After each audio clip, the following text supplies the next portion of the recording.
Welcome to the Prep Zone. My name is Grant Yenny, and tonight we're here at Northshore High School as the Mandeville High Skippers travel to take on the Northshore Panthers in 6-5A action. Now here in week 6, Northshore is looking towards the playoffs, looking to get better positioning, whereas Mandeville is looking to right the ship. Let's bring in our color analyst, Coach Jimmy Inman. And Coach, let's start with the home team, the Northshore Panthers. What do we know about them coming into tonight? Well, the first thing is they got a QB in Harris. He's next level, no other way to say it. That guy can actually just totally dictate play. If you also look at their secondary on the defensive side of the ball, we've heard of DBU. This could be DB high. I mean, these guys can go get it as well. And on the other side of the field, the Mandeville Skippers. Mandeville has 2 wide receivers that can go get it, so there's going to be a challenge on that side of the ball. It'll be interesting to see how that plays out. They've got a really good defensive end in Johnson. I'm imagining that Northshore will actually look to run opposite of him, which kind of sets up a chess match. Let's see how things play out there. Thanks, Coach. I spoke with both coaches moments ago. Let's hear what they had to say and get to the action. Pre-game with Coach Berg. Coach, the last time we saw your team was that victory over Salmon. How has your team improved since then, and what are some question marks that you're still having? I thought we got better each week. We still got to think offensively. We got to turn it up a little bit more consistent on offense. Special teams, we had a little a couple mess ups on special teams last week against Fontainebleau that kind of hurt us. Still able to win the game, but it kind of hurt us. So we got to be good in all three. We're not good enough as a team not to be good in all 3 aspects. We got to be good in all 3 aspects of the game, and if we do that, defense, offense, and special teams, I think we have a chance to win.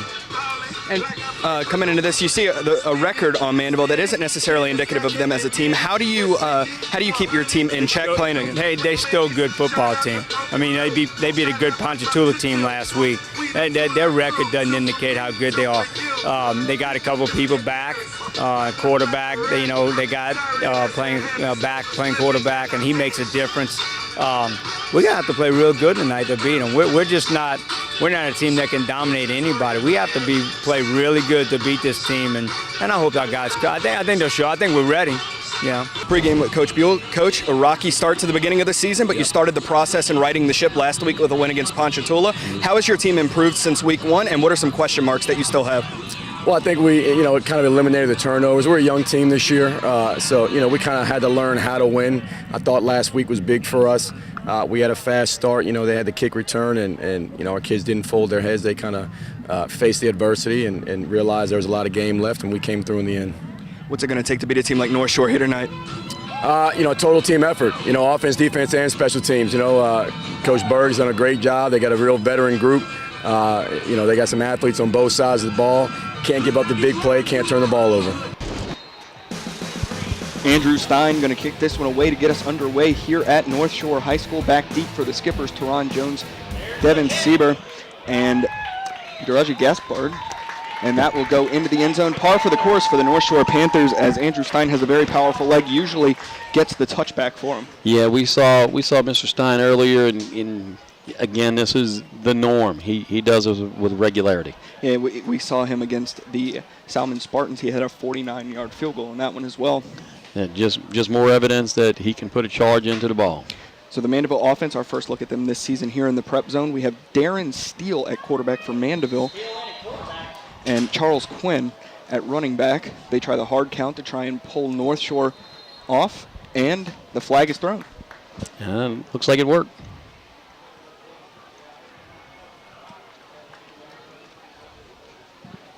Awaiting the call from the white hat, and it is encroachment, so the hard count worked. Northshore jumps off sides. Darren Steele got his first start of the season last week. In a win, no less. So it shows the value that he brings in terms of, the variables on the offensive side of the ball. He can obviously use his legs to attack, but he can wing it as well. Steele tosses it complete to Wallace. Wallace crossing the 30. He'll be brought down over there by number 25, Noah Marquez. And that's going to move the chains. A first down there on 1st and 5. Now 1st and 10. Ball spotted at the 32-yard line. And if Mandeville can continue to work the chains, be real simple in terms of taking what Northshore gives them. Northshore's DB, the secondary, their DBs are solid. So first and 10 trips to the top of your screen. Steele takes it, designed run, coming near sideline, and he'll gain about 8 yards on the carry. Yeah, that's a nice big chunk of yardage. Design run, as you said. Again, he brings a lot to the table. He can dink and dunk throwing the ball. He can put it downfield and hit you for the big play as well. And, of course, he's an athlete. He can use his legs and find some space and chew up some yards. 2nd and 3 for the Skippers. 2-back set with Quinn and Teron Jones back there with him. They go for the hard count again as a new play comes in from the sideline here on 2nd and 3. Snap is back. Handoff, Quinn going left side, cutting it up, and he will get the first down. Yeah, that was a nice play design, a good cut right there to turn it upfield, make sure that he moved the sticks right there. Quinn, a 5'8", 175-pound junior for the Skippers, and that'll give him another first down. Yeah, it was a good decision. If he stays wide, he may get the edge, but by cutting it up, he was tackled, obviously, but for a first. Another design run. Steele going left side, has a big hole, breaking away from defenders, crossing the 30. He's tripped up and brought down by Khalil Fleming. Yeah, another dimension. He adds another dimension to the offense. And Khalil Fleming commit to West Point. I tell you what, that was a big tackle by that young man because Steele put a move on, and a lesser DB probably doesn't make that tackle. Skippers first down once again. Handoff goes Quinn, left side looking to cut it up, and he'll be brought down over there by number 23. That's Evan Savage. And this is tough on North Shore's defense in terms of reading where the attack's going to come from because you have to keep an eye on number 1 out there, Mr. Steele. About a 5-yard gain there for for Quinn. 2nd down and 5 here. 9:50 on the clock here in the first quarter. Play coming in from the sideline. They're going 2 to the right, 2 to the left, motioning Quinn out. Low snap. Steele toss complete to Roland Wallace. He's fighting for the extra yard. It takes a whole host of Panthers to bring him down inside the 10. Yeah, right there about the 5-yard line. It's going to set up Mandeville 1st and goal. And I tell you what, this has been a nice drive so far. Very efficient, led by Darren Steele, and that's good for him coming back for this offense. Indeed. Steele calling for it, handoff to Ron Jones coming near sideline, and he will score. Yes, he made the right decision there as well. Earlier he cut it up. This time he was able to get the edge, and once he got the edge, he was able to walk in untouched. So the Skippers, their first drive goes the distance, 80-yard drive to the end zone for Teron Jones, and on comes the PAT unit. They're lining up in the old swinging gate.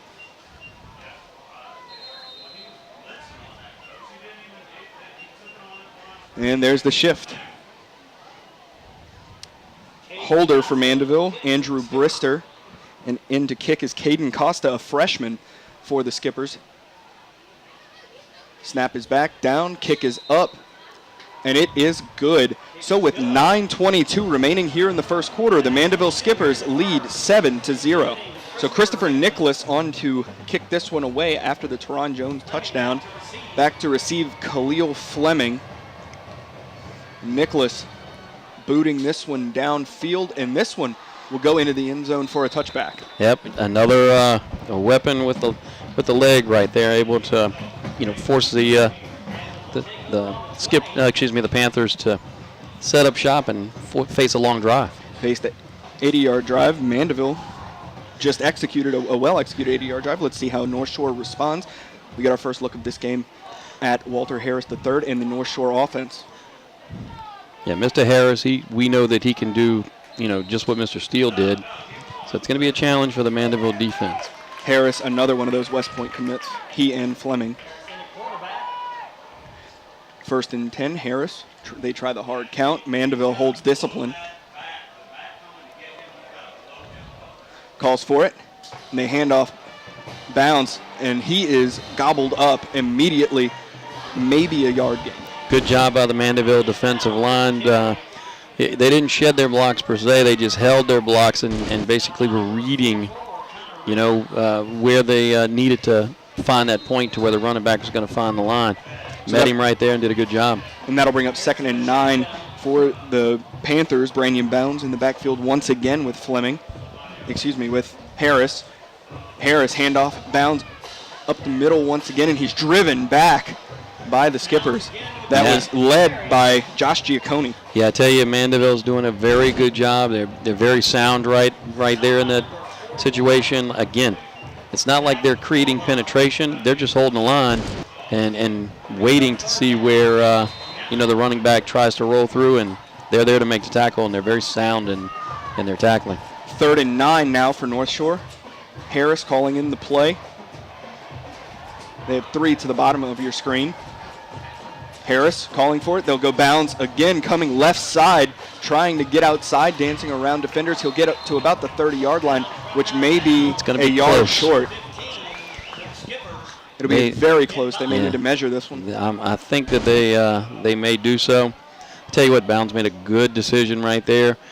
He bounced out, basically found a little bit of space, put the Jets on, and it is close. And they'll give him the first down. Nice effort. Nice effort. Ended up getting the first, as you said. And you see Walter Harris on the sideline saying, hey, move the chains. He gave the right. first down signal, and the chain gang stayed over there. So another first down for the Panthers. Big play early on right there for the Panthers. Yeah, big play on 3rd down. Harris using the hard count once again. Mandeville holds discipline. 2 to the right, 2 to the left. Bounds in the backfield. They were using by committee against Salmon. The pass is incomplete, intended for Marcus Clay. Tell you, it was a good pass. It's one of those, it's a tough catch, no other way to say it. But that's one I think they'll be going back to because it was available for them. On the season, Harris now 26 of 62 with 2 interceptions. He also has 2 touchdown passes, but his biggest asset is his feet. On the ground, he has 61 carries, 294 yards, and 7 touchdowns. Yes, he's a supreme athlete. Again, Army's looking to bring him up to West Point for a reason. Snap is back, handoff, coming around near sideline, and he is dragged down by number 44, Connor Reshek. Yeah, Reshek right there. Great job of reading that. And I tell you what, showed a good bit of athleticism and the proper angle to make that tackle. Dwayne Jones Jr. on the carry. He's the other back that they use. You see right there, Jones Jr. and Bounds in the backfield along with Harris, who's calling in the play. Nice tandem to have for North Shore. Motion from Jones. Snap is back. They hand off. Bounds has a hole up the middle, and he's immediately met by the linebackers of Mandeville, and he's brought down. Mandeville's linebackers. A 1-yard gain. Yeah, they did an excellent job right there. And that'll bring on the punting unit. Austin Dunlap, he was a preseason all-district pick as a punter. I was watching him before the game started warming up, and he was booming out 4.3, 4.5 hang time punts. No doubt. He was bringing rain before the hurricane, which let's hope stays away. Yeah, hopefully, yeah. Snap is back. Good snap. Boomed away. Good high punt. And this one won't be returned. And it will be downed at about the 24. Yeah, North Shore had some guys there, and unlucky right there. If the ball hits and is able to kick the way that it looked it was going to kick, they might have gotten another 10 yards out of that. But again, the coverage team was excellent. The punt was excellent. Mandeville sets up shop with a lot of green to drive. Yeah, but that wasn't a problem last time they were on the field. They drove 80 yards and scored. No, they did a great job last time. So North Shore needs to tighten things up. 5:58 on the clock. No heat and humidity breaks anymore now that we're in October. This is true. So 5:58, Mandeville leads 7-0 here in the first. Second drive of the game for the Mandeville Skippers. Steele calling for it on 1st and 10. He's looking to pass, rolling to his right, looking downfield, and he'll run out of bounds at about the 20 7-yard line. Slight pickup of 2 yards, not much to it. But honestly, if he doesn't, actually only 1 yard. So if he doesn't use his wheels right there, you may be looking at a sack. Northshore did a good job. The line did a good job of picking up a blitz right there for Mandeville, but the coverage in the secondary for Northshore must have been really good. Yeah, 2nd and 8.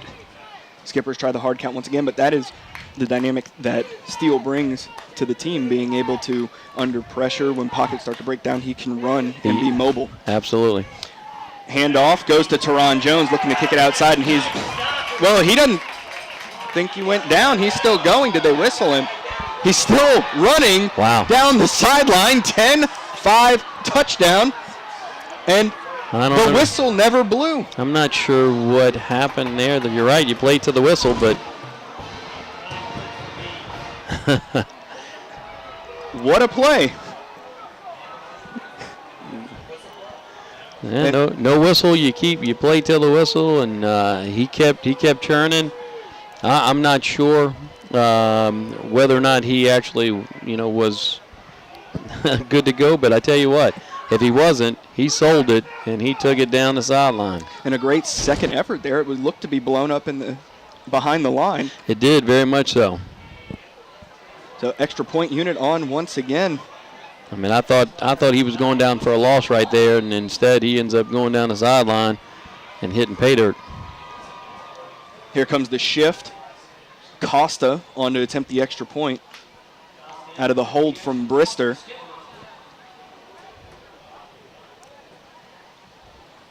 Snap is back. Place kick is up.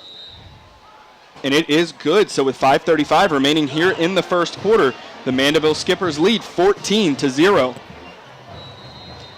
Nicholas on to kick off for the Skippers. Back deep for the Panthers. Khalil Fleming. Nicholas boots this one down. Looks to be another touchback. Great weapons on both sides, being able to go for the touchback basically every time they kick it. That's right. Both teams put the offenses to where they have to drive. I tell you, that was a big play right there for Mandeville. Again, I couldn't see whether or not he was actually down. And if he wasn't, hey, kudos to him for keeping his engine running there and scooting down the sideline. Play to the whistle. And again, if he was down, it wasn't called. So, in the very least, he sold it and got down the field. So no matter what, at the end, the result's the same. Certainly a controversial call. I can't wait to get back to the office to check that one out and see the replay.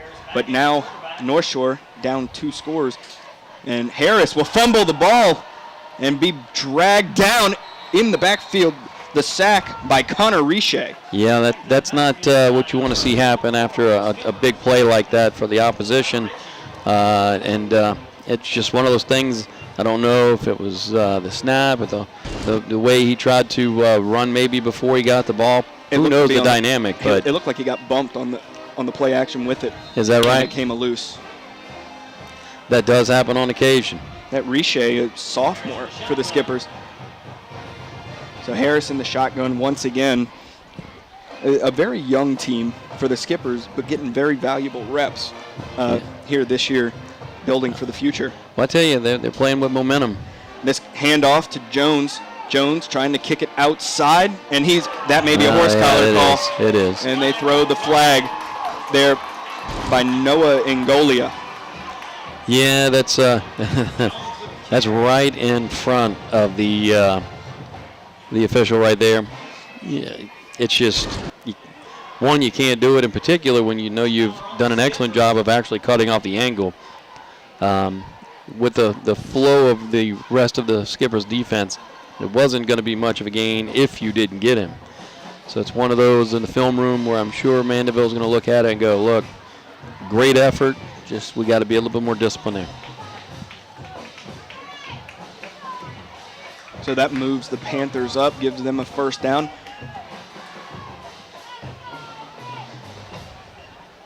And they'll set up shop at the 33-yard line.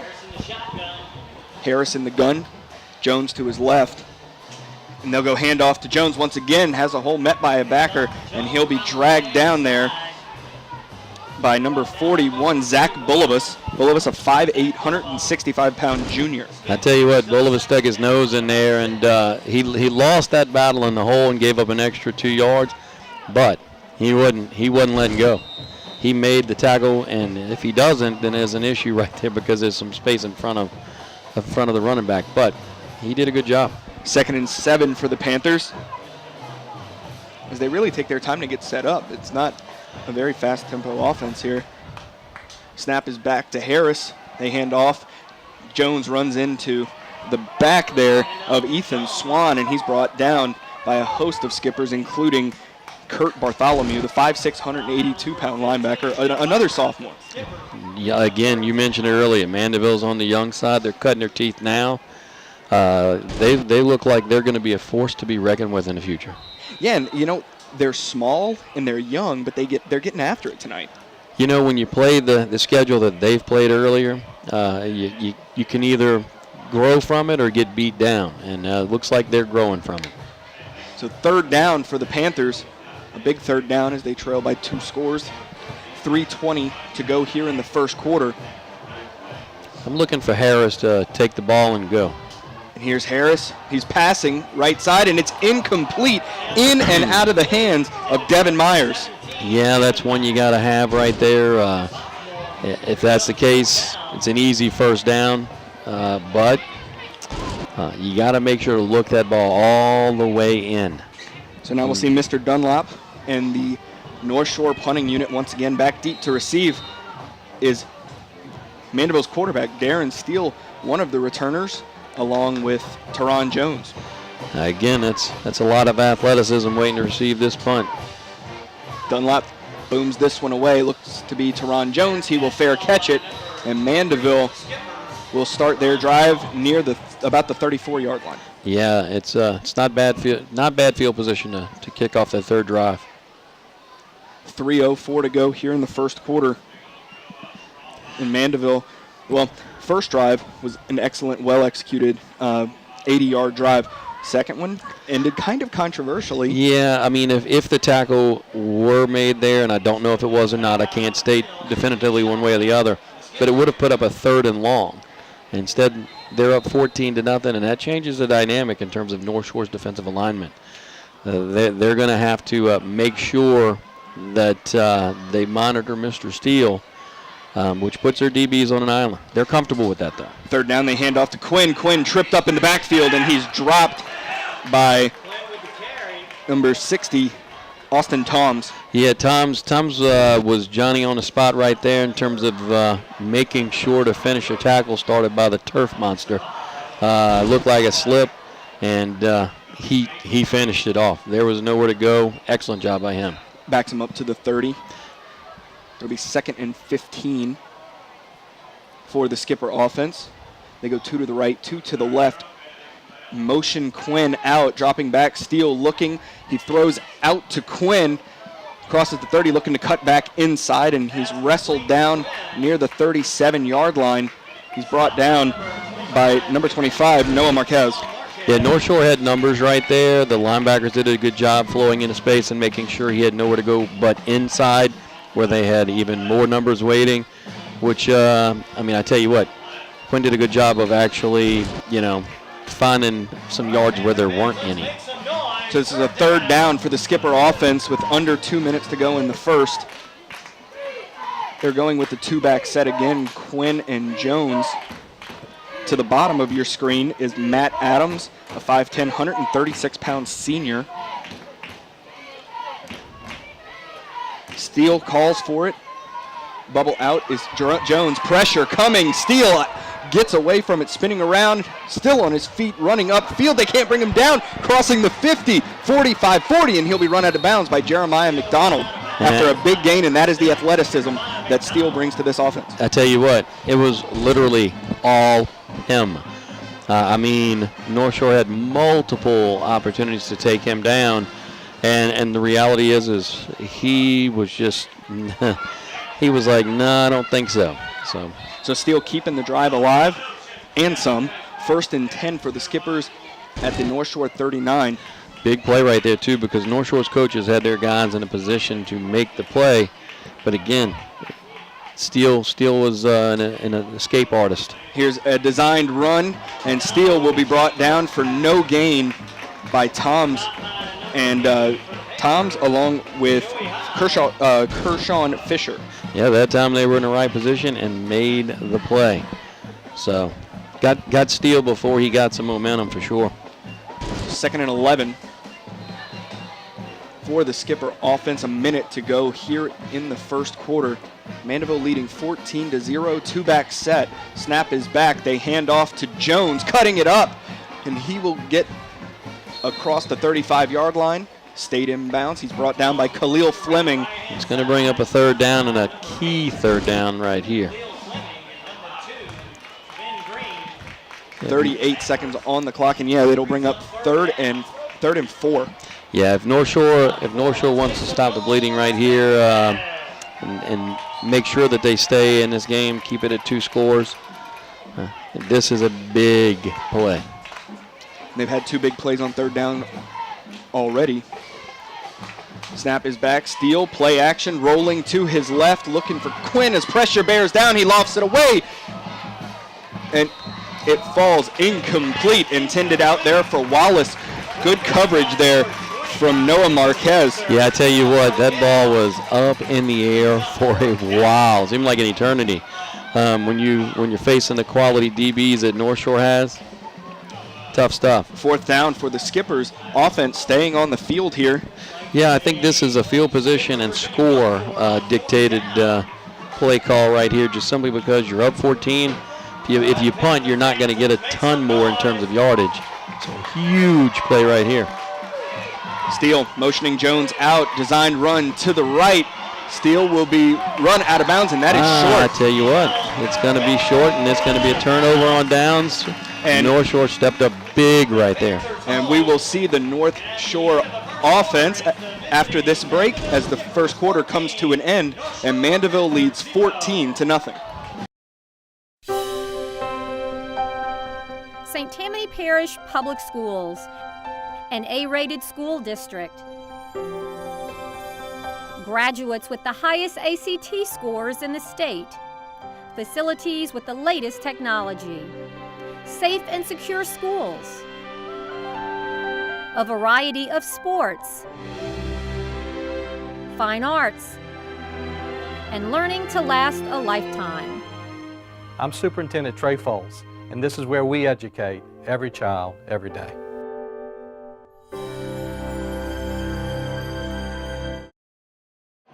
So starting the second quarter, Harris is in the shotgun at the 32-yard line. The snap rolls back to Harris. He picks it up, and he'll run this one. He's met in the backfield and dropped for a big loss by a host of Skippers. Skippers' defense really made him pay for that mistake right there.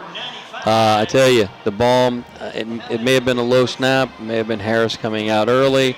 It's one of those things, 5 games in, you kind of expect those kinks to be worked out, and maybe just a slick ball. Who knows what the story is, but I don't foresee that happening too often tonight. So it brings up 2nd and 14 for the Panthers. Handoff goes to Cavallo, and he's blown up in the backfield and dropped back by Ludwigson. Was that Ludwig? Was that who that was? Man, I tell you what, he was full speed when he hit that hole. Kevin Ludwigson, 6 foot, 190-pound junior. And I tell you what, he put all 190 pounds into that tackle. There was nowhere to go. He filled the hole beautifully. 3rd and long for the Panthers as Harris calls in the play. He has Bounds and Jones in the backfield with him. 2 to the left, 1 to the right, motioning out. Check that. It's Terrius Crawford motioning out. Tossing it out, complete to Ethan Swan, and that will be well short of the first down, about a yard and a half, 2 yards short of the first down. The question is what does North Shore do here? Are they going to take the risk, and it is a risk on your side of midfield? Or are they going to punt it away and put their defense back out Austin there? Dunlap running onto the field, so they'll send the punting unit on. So early in a 2-score game, that's the smart play. And this time, they're sending Teron Jones solo back to return it. Seems to be some confusion on the field, and there will be a timeout called by the Skippers. So with 9:55 remaining here in the second quarter, Mandeville leads 14-0. So Dunlop on to punt it away for the Panthers. Good snap is back and sends this one in the air. Fair catch called by Jones at the 30-yard line, and that's where the Skippers will set up shop. Yeah, I tell you, right before Mandeville called the timeout earlier, Jones had scooted up, if you will, and it was no longer the deep man. There wasn't anybody back there. There was some confusion in terms of alignment. So it's unfortunate Northshore didn't get that punt off for, from a field position standpoint. Because I tell you what, with their leg and that opportunity, that ball would have been rolling for a while. Instead, Mandeville's about to set up shop here. And we have a flag down for, it looks to be encroachment. They tried that hard count again, and Northshore did not hold discipline. Wow. So that'll move the Skippers up. It'll be 1st and 5 from the 35-yard line. I mean, I'm sure someone did move. I don't doubt that. It wasn't much. And the only reason I say that is Mandeville's line was kind of surprised as well. No one knew what the call was going to be. So 1st and 5 from the 35.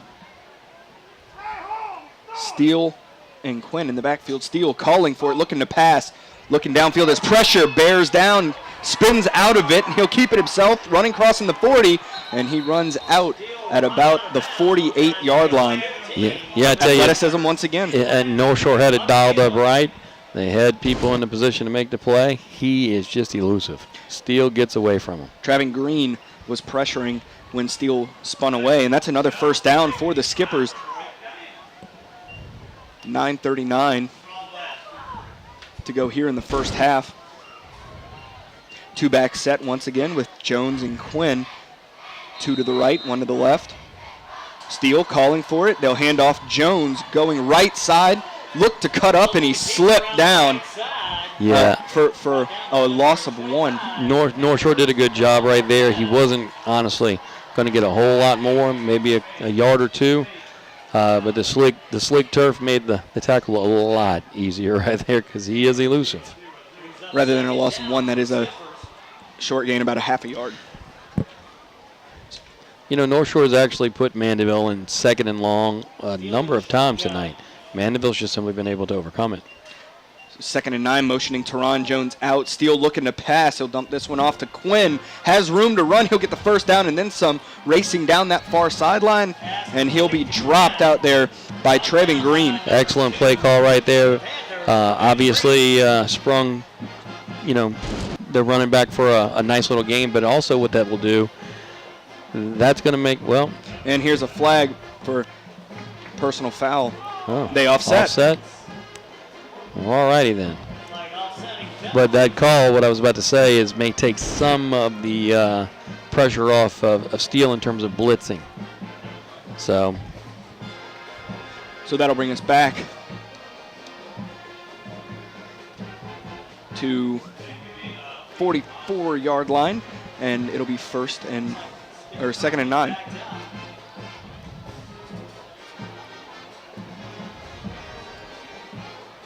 Skippers resetting, new play coming in. 8:55 to go here in the first half. Mandeville did a good job with 2nd and long. Last opportunity, they just a little undisciplined behavior on both sides, and Steele design run following Quinn right side, and he'll be dragged down over there by number 76. Which is Kenny Trin. And but still a sizable gain for the Skippers from Mr. Steele once again. And it does set up a big 3rd down once more. And again, this is 2-down territory near midfield, up 14. Mandeville's defense has played quite well. So I think that this is 2 bites at this. Steele calling for it on 3rd down, looking to pass, pressure bearing down from Green once again. Steps out of the way.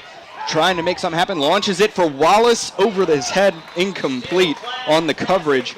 Khalil Fleming along with Noah Marquez. Yeah, I tell you, he did a good job of eluding pressure right there and looking downfield, keeping his eyes moving, and he found his target. And I tell you what, it was one of those where, most of the time he's going to drag that one in. I think again, you can see some slipping out there. Ball may have been a little wet. Makes a difference. So on 4th and 4, Christopher Nicholas, sophomore punter, he's the kickoff guy, and the punter for the Skippers will punt it away to Khalil Fleming. Odin Pierce, a freshman, the long snapper. That one gets back, kicked away, and Fleming will not return this one. It gets a Skipper bounce, and it will be downed at about the 5-yard line. So the North Shore Panther offense will take over with their backs against the wall. Yeah, this, North Shore's offense needs to get on track, so to speak. And this makes that much tougher. Mandeville's defense has really played well tonight. So Mr. Harris, he's gonna have to reach into his bag of tricks and make something happen. That being said, though, they're only down 2 scores, and it's the first half. And again, one of those scores, we don't know if it was a fully legit score, if you will. But it is a legit score because it's on the board. Yes, it is. Absolutely. That is the score. But this game's a lot closer in terms of it's not a 14-0 game, so to speak. And the toss goes to Terrius Crawford. He's met by a host of Skippers for no gain, brought down there by Noah Ingoli and a host of other Skippers. Yeah, it looked like Gegenheimer was in there again, and I tell you, 195 pounds might feel like 295 pounds the way he's hitting tonight. And you look at these backers, they're not big, but they're very scrappy and they're very quick to the ball. Yes, they definitely fill the hole, make sure there's nowhere to go. Smart play, too. Handoff goes to Crawford. He had a hole, but immediately, as quick as that hole opened, he was met by number 41, met by Zach Bulivus, who filled the hole almost right away. Yeah, you gotta tip your hat there just simply because you know that you're going to take a lick in the hole, and he sticks his nose in there, and it's not a problem. 6:41 on the clock, and stoppage in play, a timeout called by the North Shore Panthers, so with 6:40 to go here in the first half. Mandeville leads 14-0. Third down for the Panthers after the timeout. Harris bouncing Crawford in the backfield.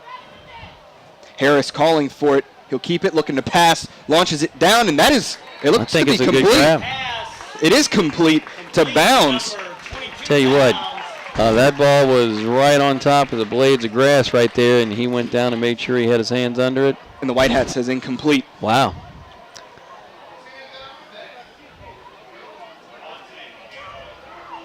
So, fourth down. I thought he actually got it. I guess he's a lot closer. The North Shore stands over here thought he had it too. Well, yeah, I can imagine so.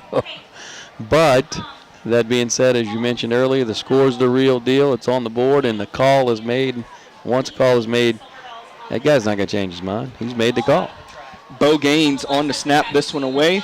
The senior long snapper, 6'1", 180, back to snap it back to Austin Dunlap. And great snap. Punted away by Dunlap. Fair catch called by Teron Jones. And you saw that there? Yeah, he tried to got sell. kind of touched and he tried to sell that. Looking like LeBron. Wearing 23 too. Yeah. He's seen some highlight reels. He looked more like Vlade Divac there, though. There you go. Not LeBron. You know what, though? What's the worst case scenario? He looks a little silly, but if the flag comes out, he just picked up 15 yards and put his team in a good position. So for sure. We see that a lot in the sport that you coach as well. Yeah, diving. Yeah, diving. Soccer. Yeah. Yeah, they take a dive. Yeah.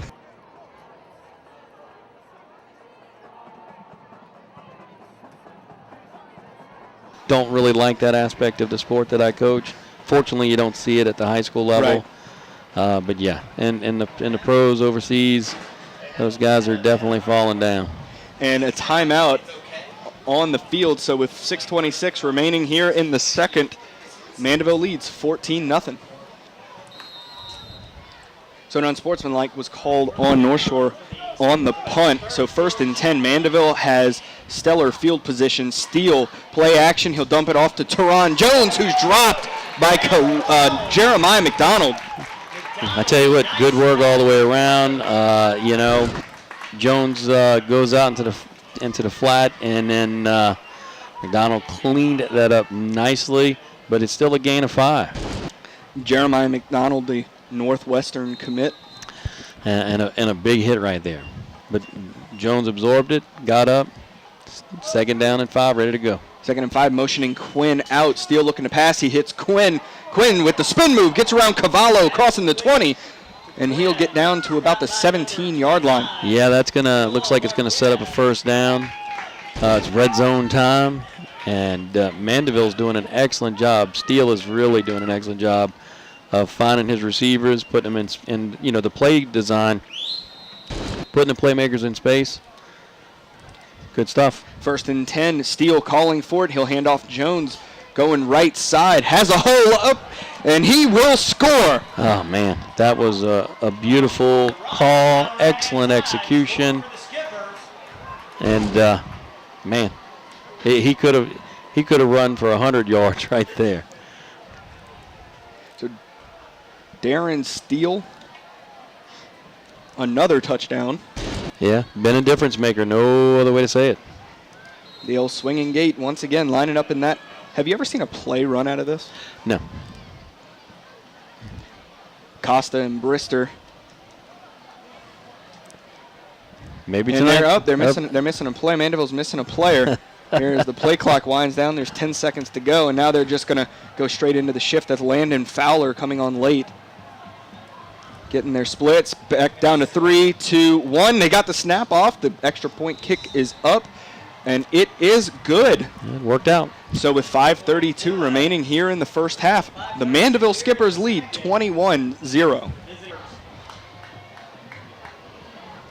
Nicholas kicking this one away for the Skippers. Fleming back deep, gets this one away, and it will be returned. This one will not be a touchback. Fleming gets it, crossing the 15, 20, and he'll be brought down over here on the near sideline by Zach Bullivus. Yeah, that's the best field position North Shore's had in a while, and I'm sure they're happy to start past the 20.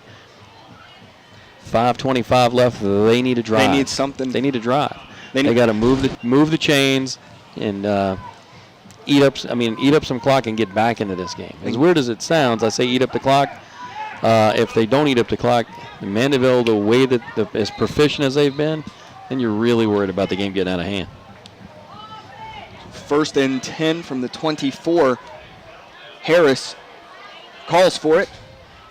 Play action to Jones, and he'll keep it himself. Plenty of real estate to run on that far sideline. Still running, crossing the 50, and got a flag. Brought down at the 40, but a flag is down over there on the far sideline. It's going to bring it back a little bit, more likely than not holding downfield, but still it's going to be a 1st down, I think, even after the fact.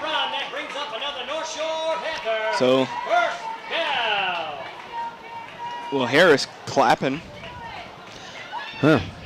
And it is against Mandeville. Chains, it's against the Skippers.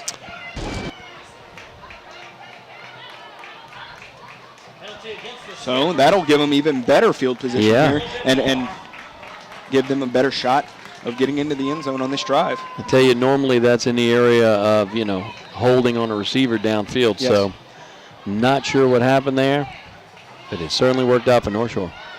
1st and 10 for the Panthers. Big play by Harris, just what they needed. Ball at the 25-yard line, 2-back set. Calling for it is Harris. He'll give it to Jones up the middle, and he'll gain about 5 before being brought down by number 16, Joshua Giacconi. the 6 foot, 170-pound senior. Good hard running right there. I tell you, Jones hit the hole with some quickness. If it wasn't for Giaccone sticking a head in there, he would have found 6. 2nd and 5 for the Panthers, sticking with that two-back set with Jones in bounds. 4:42 on the clock. Calling for it, handoff, Jones around left side, and he'll be run out of bounds. But it looks like he got the first down. I think he did. So it's red zone time for sure. It was right on the 20. And, actually, they say he went out earlier. It's going to set up a 3rd down. The 3rd and well short. I thought he made the end right there, but he must have stepped out right before he made the cut. 3rd and 2 for the Panthers. 2 receivers to the right. Hard count doesn't go. I keep waiting for Harris to actually let the ball, do the work, so to speak, use his legs to find something on 3rd down. Harris hands off to Jones, barreling forward. It looks like he got it. Close. Looks like he got it. Yep, they motion him forward. That is officials say it, 1st down. So they keep the drive going here. And when we did the Salmon North Shore game, they had a lot of success with Harris running it, keeping it himself, draws, etc. Yes. But we've yet to see much of that tonight. That may be the case going forward. Jones is an excellent back as well, so feed him if you have him, and you do. So I kind of get that as well. 4:10 to go here in the first half. But Harris is a playmaker. Harris, he'll keep this one himself going left side, and he'll be tripped up and brought down after a gain of about 3. I tell you what, that was a lot closer than you think to finding 6 right there. Riche on the stop, the sophomore linebacker. That'll bring up 2nd and 8 for the for the Panther offense. And Skipper defense has held well all night. This is the first time they've had the ball marched on them. Yes, and I mean it was really kind of set up by the big play, but and the penalty. Ever since then, North Shore's got some confidence. 2nd and 8, 3:27 on the clock. Harris will call for it. He'll keep it himself. Going up the middle, he's met immediately by a host of skippers, and he's brought down, stopped by Kevin Ludwigson once again. Yeah, I tell you, it's one of those that you're reading, the defensive end on that side, and it looked like it was the right play until the linebackers collapsed. That was just well done by Mandeville.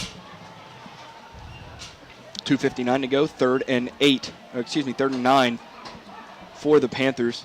Tell you, even though the Panthers have an excellent field goal kicker, the question is this 4-down territory, given the score line? Or, since it's first half, do you just put the points on the board with Stein? Fake toss. Harris finds a strike wide open. Touchdown to Marcus Clay in the end zone. I guess that takes all of that out of the equation. And the Panthers are on the board. Yes, beautiful play call right there. Excellent execution. Just what the Panthers needed. So on comes Stein to attempt the extra point out of the hold of Dunlop.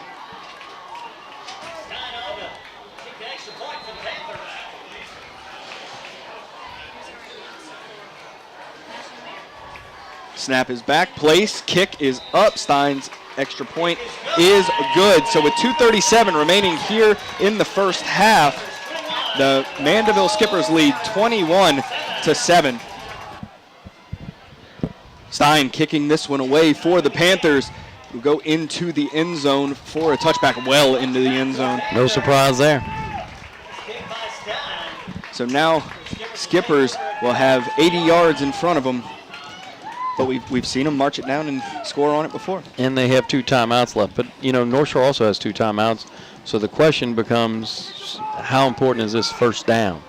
If North Shore can do something and, keep the gain, or, even get them for no gain or a loss, then it's time for them to burn some timeouts. Steele in the gun. They try that hard count seems like almost every play. It's worked twice. And then, it has worked twice. 10, it worked 10 on the free first yards. play, the first snap of the game. Steele calls for it. Designed run going right side. He's met in the backfield and brought down. It might be time for a timeout for North Shore. Brought down over there by Hunter Gill. And Hunter Gill, remember when we called that game against Salmon, he had a huge game. Yes, he did. So that's 2nd and 10 for the Mandeville offense. 2:13 remaining here in the first half. And Skippers go trips to the left. Steele once again with that hard count. I would imagine that Mandeville's going to keep this on the ground. Even though there are trips left, it does open up some space. Yeah, particularly if those routes clear some space for Steele. Looking to pass. Steele looking downfield, running around. He'll keep it himself, trying to make a play, and he'll gain. Well, the ball came loose, but rolls out of bounds after he was down, and he gained about 4 yards on the carry. Mandeville was ready to chunk it right there, and he was surveying, but again, the DBs at North Shore, they are top shelf. 3rd down. That brings up, let's see, 3rd, and well, he got a bigger gain than I thought, about a 5-yard gain. So that brings up 3rd and 5 for the Mandeville offense. 1:20 on the clock here in the first half, and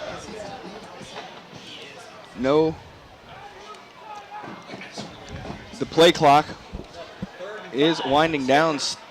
Steele letting the clock run. You know, you're up 2 scores on the road. Clock's your friend.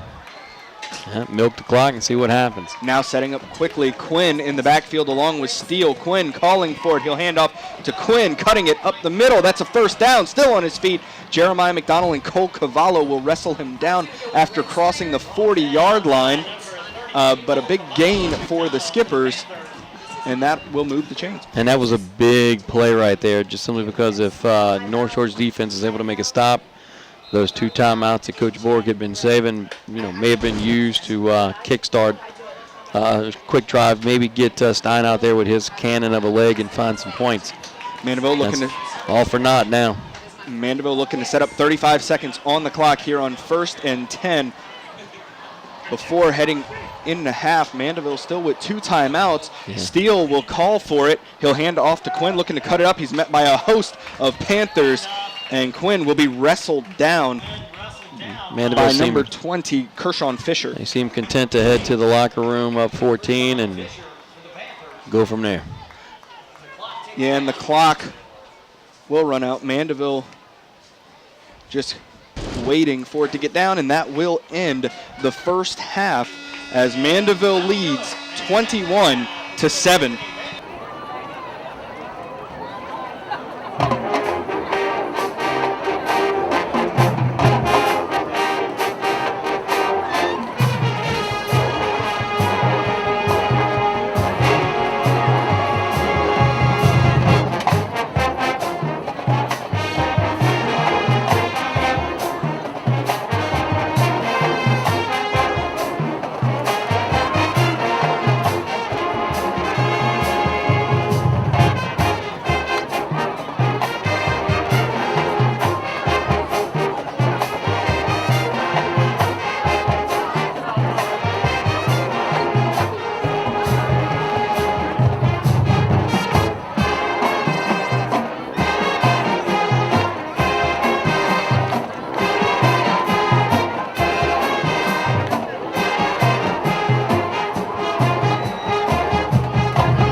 So Nicholas going to put this one in play to start off the second half. Mandeville leads North Shore 21-7. Khalil Fleming will return this kick. Nicholas has put it in the end zone, and this one will do the same. Yep, no surprise there. Again, both of these squads, excellent kickers. These teams definitely have an advantage in the special teams department in terms of kicking. So we'll see North Shore's offense, some stats from our friend at the Farmer and Advocate, David Folse. Harris, 5 carries, 25 yards. He's 2 for 4, 27 yards and a touchdown. Jones, 7 rushes, 17 yards. Bounds, 5 rushes, 10 yards. Swan has a reception and 14 yards. You can follow David on Twitter at David Folse. So what do we need to see out of the North Shore offense here as they have an opportunity to make it a closer game on this drive? The first thing is, again, Harris has the ball in his hands every play. He needs to actually, I think, get in space more. Mandeville, there you go. And Harris running up the gut. He'll gain about 6 on the carry. Yeah, he's kind of been hemmed in to a degree. North Shore's been taking what Mandeville's been giving, which is a smart play. However, they have the ability to dictate play, and I'm sure Coach Borg went in and said, you know what, it's time to put our stamp on the game. 8-yard gain. It'll bring up 2nd and 2 for the Panthers. Harris, hands off, Bounds, going left side, trying to bounce it outside. Malcolm Johnson stalking him the whole way, and he's dragged out of bounds over there by number 32. That is Noah Ingolio. We've called his name a couple times tonight. Yeah, he's quality, but North Shore looks like they got the first. So another first down. It's 1st and 10. To the bottom of your screen, 2 receivers for the Panthers. And in the backfield with Harris is Jones. And I mean, North Shore has a big playability, but they need to just focus on first downs. If the big play happens, great. Jones fumbles it, and Mandeville will recover. That's Angolia coming up big once again. I tell you what, that's not what North Shore needed right there. Great play by Mandeville. And they get to set up shop deep in North Shore territory. Yeah, great field position for the Skippers. Some stats from them from the first half. Steele is 5 of 7, 38 yards, 10 carries for 86 yards. But the big one, Teron Jones, 5 carries, 105 yards, 3 touchdowns. Those stats from our buddy Joseph Halm at NOLA.com. You can follow him on Twitter at Joseph Halm. Yeah, I tell you, a lot of that 105 came when he had the foresight to keep on keeping on when the whistle didn't blow. Yeah, that was about 80 of them. Pass out complete to Matt Adams. Adams racing up the sideline. He'll be pushed out of bounds by Jeremiah McDonald, but that's a first down for the Skippers. I tell you, that was a nice little pitch and catch right there. And once he found the edge, he put on a little bitty burst of speed right there and probably got another 5 to 10 yards out of that. Well done. So 1st and 10 for the Skippers. 2-back set, Teron Jones and Charles Quinn. This one, handoff to Quinn, coming left side. Teron, lead blocking, has a big hole, and Quinn will go into the end zone. Touchdown. Not even touched. I tell you what, I thought I saw a hold in there, and I don't know if the defensive tackle was trying to sell it, but the bottom line is he wasn't able to get anywhere near the running back. He went through totally untouched. So, and quite frankly, no matter what, I don't know if he would have gotten to the running back anyway. The blocking was excellent. So that'll bring on Costa for the extra point for the Skippers. Snap from Pierce is down, kick is up, and it is good. So with 10:48 remaining here in the third quarter, the Mandeville Skippers lead 28-7. Nicholas on to kick this one away for the Skippers after the Charles Quinn touchdown. Boots it downfield, and par for the course. Yep, more of the same. Again, but great weapon. And we were talking about coming out of halftime, North Shore needed to score on that drive, and they could make it a 1-score differential. But they had the fumble. Mandeville recovered it, and Mandeville put it into the end zone there. So now they have a 21-point lead. I tell you, Mandeville's playing some inspired ball. Beating Ponchatoula last week, people were kind of wondering, what happened with that? What was the story? The story is Mandeville's clicking on all cylinders. They got Steele back. He's cleared to play quarterback. They're a different team with him as a signal caller. Absolutely. Harris in on first down with Crawford and Bounds in the backfield with him. Calling for it. Play action to Crawford, looking to pass. He's hit, and it's picked off by the Skippers. Zach Bulivas with the interception. I tell you what, that's not what North Shore needed. Turning the ball over against a team with momentum, that's just,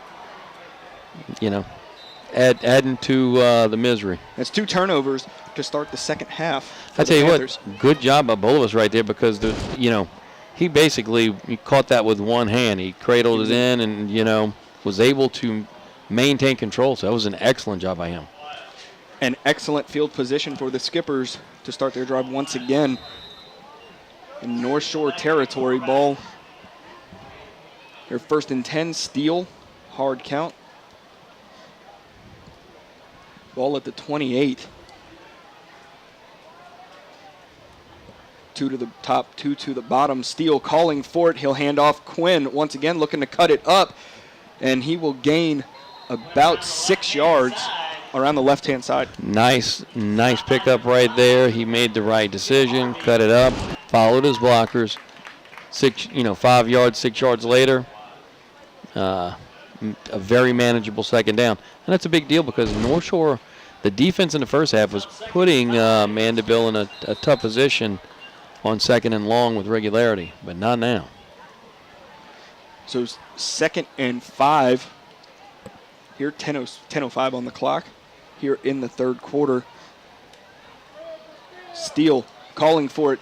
They'll go Teron Jones right side, looking to get it upfield, and he is brought down by a host of Panthers led by Hunter Gill and others. Big play right there. Sets up 3rd down. If North Shore wants to have a legitimate shot at this game, their defense, they've been on the field a while, quite frankly. They need to reach down and handle some business here.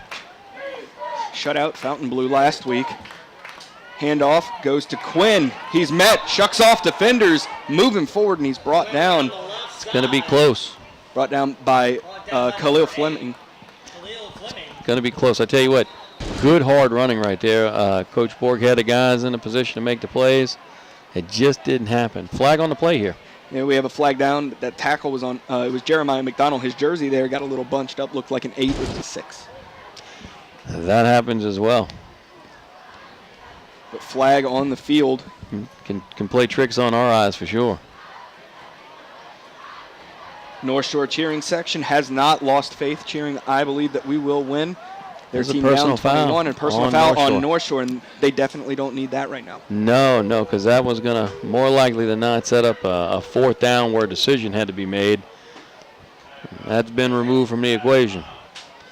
So 1st and goal for the Skippers inside the ball spotted just inside the 10.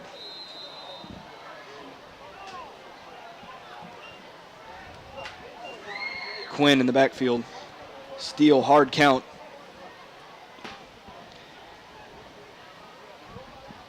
New play. 8 on the play clock. 4. Steele calling for it, and we have a flag down. Yeah, this might be delay of game here. I don't know about a delay. It had 3 on the clock. Nope. It's going to be encroachment again, maybe? Looks like it's on North Shore. Called on North Shore. Yeah, you definitely that North Shore needs to regroup between the years right here, because I know their backs are against the wall. There's some frustration, but they still are in this, provided they handle their business. 1st down, and they do it every single time. That hard count, trying to draw them off sides, and it's been successful a number of times. If it works, why stop doing it? Snap is back. Steele looking right side, launches it out and it's picked off. And he could take it to the house. Steele will meet him at around the 50, cutting inside. Fleming still running down, cutting back outside, dancing around, and he'll be brought down around the 25-yard line. But a big interception from the West Point commit, Khalil Fleming. I tell you what, talk about getting right between the ears. You can't ask for more than that in terms of mental toughness, hanging in there, do your job, and then see what happens. And boy, in that case, talk about great things happening. In a way to make up for the 2 offensive turnovers, you get a turnover from Khalil Fleming.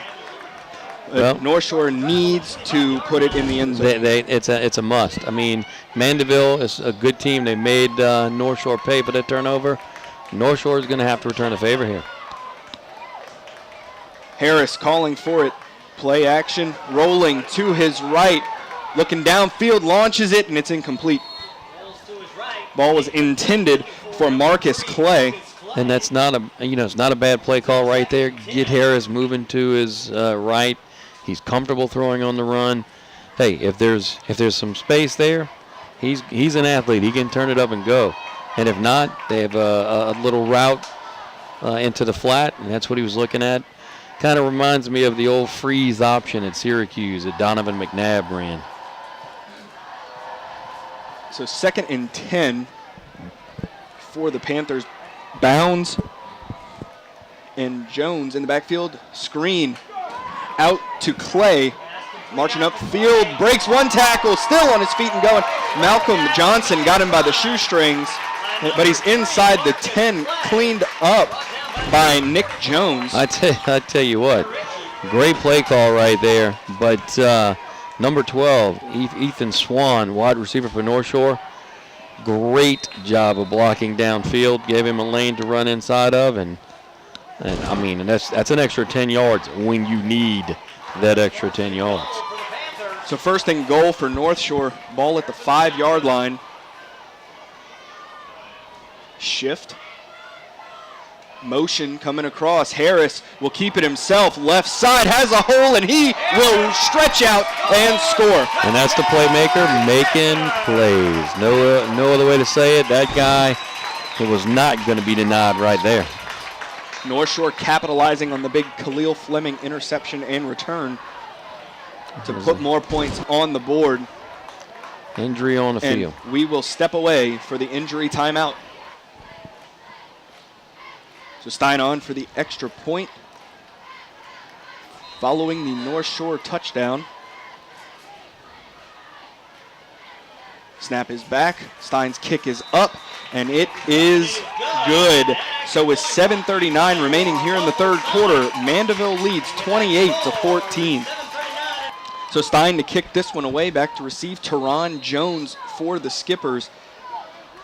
North Shore had a big interception by Khalil Fleming leading to that touchdown, and this will be another touchback from Stein, as he does every single time he kicks it. More of the same. But a big interception from Fleming, keeping North Shore in the game. Yeah, and that, they needed that spark desperately. Mandeville really had them on the ropes. And big players, big-time playmakers, they make plays when you need them, and that was one of those desperation moments. He came through and put the team in the right spot. But they're still down 2 scores, so this defense needs to come up big once again here. They do have a little momentum now. 1st and 10 for the Skippers, going with that hard count again. 2-back set as they've been running with Teron Jones and Charles Quinn. Snap is back, and running backs run into each other, and Quinn is lit up in the backfield and dropped. It looked like a lot of confusion from jump on that one, and Cole Cavallo dropped Quinn there. So there was some kind of mishap in the backfield. Like you said, the running backs actually collided. And, when you have your quarterback huddling up with your two running backs in the backfield, it makes it an easy tackle for the linebackers. And then Quinn, it looked like he was trying to get his bearings straight, but before he could even get moving again, he was getting drilled by Cavallo. Yeah, I mean, again, it's one of those things where when your momentum is stopped like that, you're kind of a sitting duck, and it makes it easy for the linebackers and, down linemen right there to clean that up. Motion Quinn out. Steele dropping back. He'll pass and snuffed out the whole way. Complete pass to Teron Jones, brought down by Michael Harvey. Yeah, it's a complete pass, but it actually lost yardage. So it's going to bring up a 3rd and 15 for Mandeville. And again, North Shore is playing with some momentum. After that last play, I imagine the concern for Mandeville is making sure Steele plays within himself. So here, staying with the two-back set, Steele. He's their difference maker. Absolutely.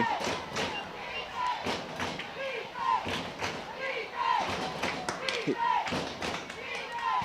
Snap back, handoff, Quinn coming left side, and he'll be brought down once again in North Shore, playing very physical football. Kershawn Fisher bringing him down. Inspired, and that was a big lick right there. Quinn looked to cut it back and go against the grain, and that just wasn't going to happen on that play. So Fleming back deep to receive the punt. On to punt is Christopher Nicholas, the sophomore.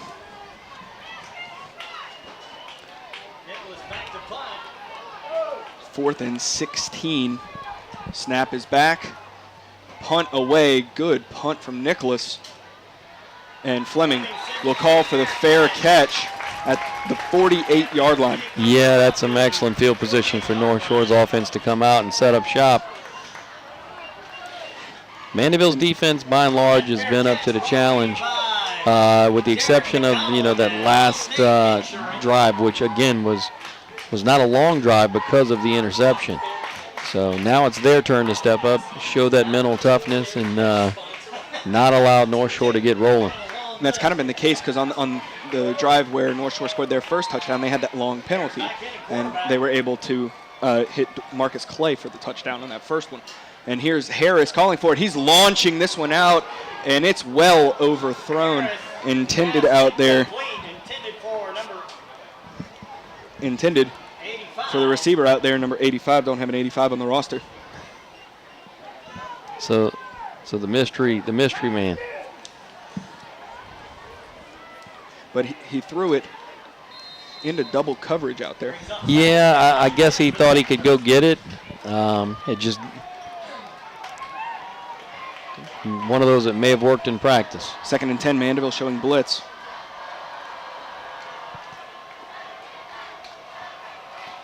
Harris awaiting a play from the sideline as the play clock ticks down at 4 seconds to go. He needs to snap this one quickly, calling for it with 1 on the clock. Play action and pressure bearing down. He's German suplex, tosses it up, and it's complete to Roderick White.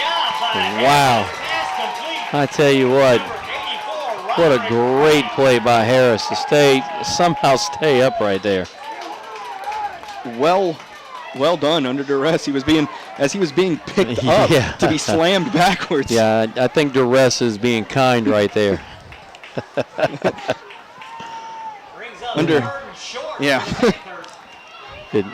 So 3rd down and 2. And that's a very manageable 2, because I think it's a short 2 on top of that. And some discussion we will have. Are they going to measure? Yeah, they're going to measure this one. Let's see. Officials talking it over. Here come the chains. Wow. I said a short 2. I didn't think it was that short of a 2. I guess we'll see. Yep, we'll see. Spot on the ground. Here comes the chains.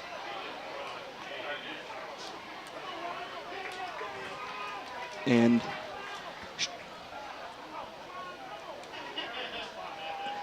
it's about a yard short. Maybe a yard and a half. Yard short. So, correct. Hey, we'll we'll have to make sure that my eye doctor knows these things.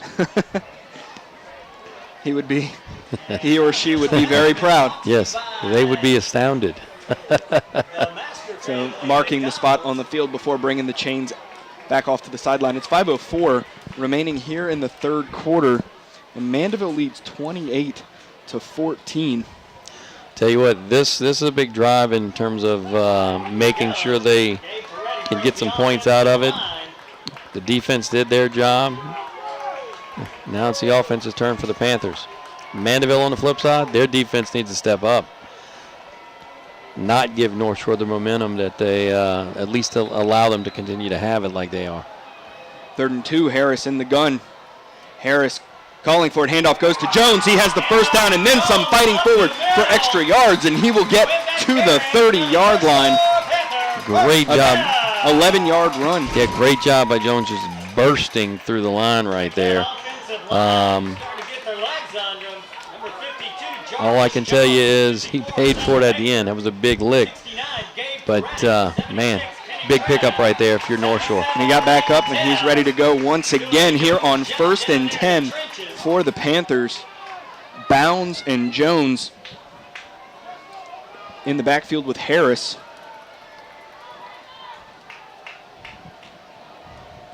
Play coming in, 4:36 on the clock here in the third. Harris calling for it, rolling to his left, designed run. He'll keep it, has a hole, still going, bursting through. Harris will score. That's excellent. Excellent job of blocking out there. The wide receiver did a great job. They sealed the end, left it, and there was a lane there for Harris, and it was over with. Once he turned that corner, not going to be touched. And just like that, after that Khalil Fleming interception, momentum swung back North Shore's way, and now it's a one-score game. Yeah. I mean, big play capability as we mentioned earlier, but it was actually a nice methodical drive until that big play right there to seal the deal. Snap is back, extra point is up, and it is good. So with 4:27 remaining here in the third quarter, Mandeville leads 28-21. Stein kicking this one away for the Panthers following the touchdown from Walter Harris III. Stein boots it away, and this one will go into the end zone, pulling left. Looked like it might go out, but it hit right there on the edge. And another touchback for the North Shore Panthers. Again, one more time, great weapon. I mean, I don't need to elaborate. So now one possession game. Mandeville only leads by a touchdown. We thought that it was kind of in danger of it getting out of hand in favor of Mandeville, and it has completely swung the other way. Now Mandeville needs to get a drive going here. Yes, they do. And I mean, look, it wasn't kind of in danger, it was. And the handoff goes to Quinn, looking to bounce it outside left side, and he's bottled up and will be dropped by a host of Panthers, led there by number 10, Heath Panks Jr. Yeah, a 2-yard gain, and I mean, it was one that he earned every single, centimeter of those yards. So that'll bring up actually, he picked up more than I thought. Yeah, about 2nd and 6 for the Skippers here. 2nd and 6, 2nd and 7. They try that hard count once again. 2 to the top, 2 to the bottom. Quinn in the backfield. Darren Steele called run and a big hold, but not called. Oh, there's the flag now. That was number 54, Madrid Steele. The officials say it. They won't. They'll overlook it if you're inside, but he had him around the shoulder and almost to his back. You got to call that if you're the official. Yeah, and it took a while for the hanky to find the ground there. We both immediately thought, wow, he kind of got away with that one, but he did not. And that'll move the Skippers back. And, it's tough on a lineman just simply because you're in the referee, the official's field of vision right there. So, I mean, it's one of those, you're just not going to be able to hide that. So 2nd and long for the Skippers here. Steele with the 2-back set.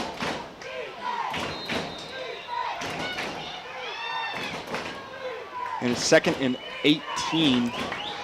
They go 2 receivers to the right, 1 to the left. North Shore's got their DBs in lockdown mode, and they're basically run blitzing on the way to steal. Low snap. They hand it off to Teron Jones going right side, and he'll be pushed out of bounds over there by number 10, Heath Panks Jr., once again coming up big. And third and seemingly forever here. Yeah, third and Mandeville. Yeah, it's a haul. Third in Covington. It's a haul for sure. Not what we saw with Laranja and no, that was something. That's the longest I've seen. I've seen live. 60. There was, of course, Mississippi State and Louisiana Tech. It was like third and 93 or whatever, but I wasn't there for that game. Right. It's a big play right here. Yeah, here on third and 16 for the Skippers. Teron Jones will line up in the slot. Calling for it. Steele looking downfield, has protection. There's a hold again from Steele, but it's not called. Yeah, now it's called. And Steele running it, and he'll be brought down by Panks. But the flag is going to be another hold on Madrid Steele. They, I would imagine, will be declining this one. And yeah, North Shore declines it, so that brings up fourth down, and Mandeville deep in their own territory. North Shore potentially could have really good field position once again. And the Mandeville punting unit coming on. We'll bring on Christopher Nicholas, the 6'1", 158 sophomore. He's had some boomers tonight. I tell you what, the halftime adjustments by North Shore, they're paying dividends at this point. Earlier in the game, in the second half, those turnovers really put them behind the 8 ball. But at this point, they're playing well. The punt is away. Khalil Fleming will not return this one. Mandeville will let it roll as much as possible, and they will kill it at the 45-yard line by number 56, the freshman long snapper, Odin Pierce. I tell you what, he did his job getting the ball to the punter, and he went down to make the tackle if it needed to be made. Good athleticism on his part. So a big drive here for the Panthers as they're about to come out. They could tie it up on this drive, and their last 2 drives they started with great field position and came out well. I tell you what, Mandeville's game plan coming out to stop North Shore in the first half, they executed flawlessly. I mean, it was superb. Second half, North Shore's made some adjustments. Mr. Harris has got the ball in his hands more, and it's been working. So on 1st and 10, Harris will hand off to Crawford, and Crawford will gain about 4 on the carry. Good blocking. Yeah. They pushed Mandeville off the ball there, and when you can get Malcolm Johnson on the ground, Malcolm Johnson receiving offers from Southeastern and Stephen F. Austin for the Skippers, when you can just put him on the ground and take him completely out of play, you're in for some yardage. Yes, because he's quality. No other way to say it. So when you're dictating play at the line of scrimmage, it opens up your playbook. 2nd and 7 for the Panthers, and Harris will take a timeout. So with 2:12 remaining here in the third quarter, Mandeville leads 38-21. After the timeout, 2nd and 7 for the Panthers. Harris in the gun, 2-back set. Calling for it. Pressure coming, and the pass incomplete. Intended out there from Marcus Clay, but Connor Riche came full head of steam and hit Harris there. Yeah, Harris definitely paid the price. I thought Clay was going to actually grab that and at least turn it up for a few yards, but it might have been a wise decision on his part, because if he catches the ball and gets lit up right there, then they lose, may lose yardage even with the catch. So it brings up a big 3rd and 7 for North Shore, looking to keep their drive going. Harris, play action, more pressure coming, dumps it off to Bounds. He has a lot of room in front of him, and he'll get the first down and then some. There's a flag down on the play, though. He was brought down by Ben Bonner, but a flag over there, possibly holding. Could be a hold. Yeah, possibly.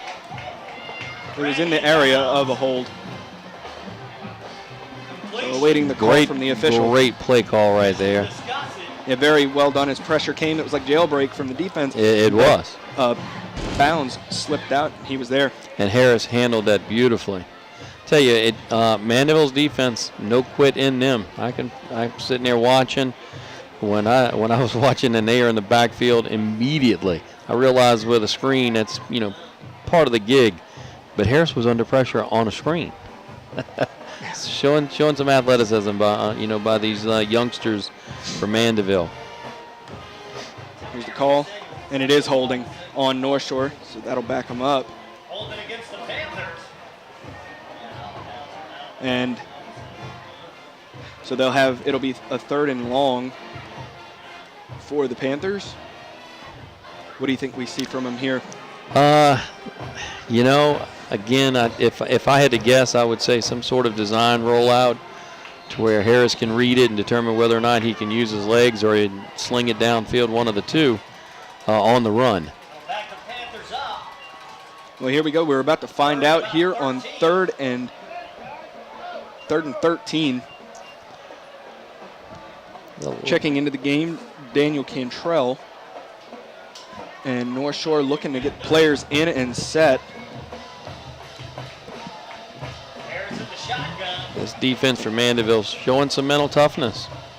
Yeah, the young defense. Very much so. Motion across Cantrell. Harris calling for it, bobbles the snap, looks downfield, launches it, and it's intercepted by the Skippers. Headed the other way. That is Ben Bonner still heading down. Harris gets him around the 6-yard line, and the Mandeville defense comes up big there. Mental toughness. They knew that they had to make a stand right there, and boy, what a huge play. Ben Bonner, the junior safety, and Mandeville will be a stone's throw from the end zone.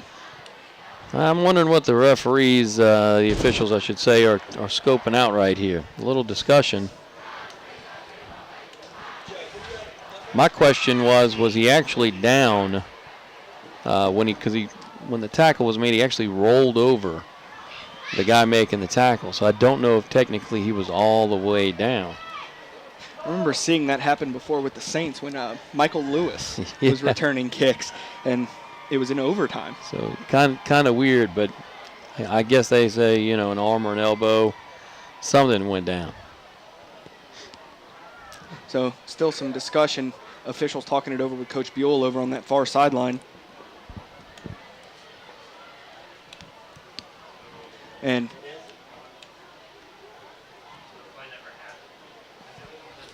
an illegal,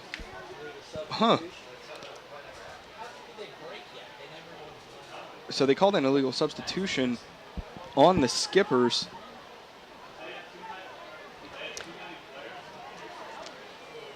But, well. I'm kind of confused with this as well. I mean, a illegal substitution on the Skippers. They didn't huddle. But it was right after the interception. Literally right after. Like they, all right. That's a little bizarre. Yeah, so 1st and 10 for the Skippers. Now it's North Shore's defense. They need to step up. 1:09 to go here in the 3rd.